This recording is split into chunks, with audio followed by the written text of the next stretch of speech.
going to be resetting the oil change light on a 2015 Chrysler Town and Country. What I've done is I removed the push button key fob for the auto start, and I've just put in my ignition switch. You're going to go past the accessory position to the on position, push the accelerator pedal down to the floor 1, 2, 3 times within 10 seconds of putting it onto the run position, and that should restart or reset your oil change do light.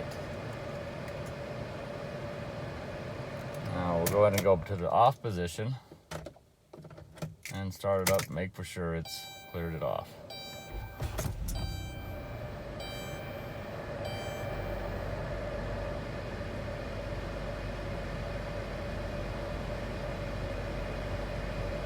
And it has successfully reset it. I hope this was helpful to you. Thank you.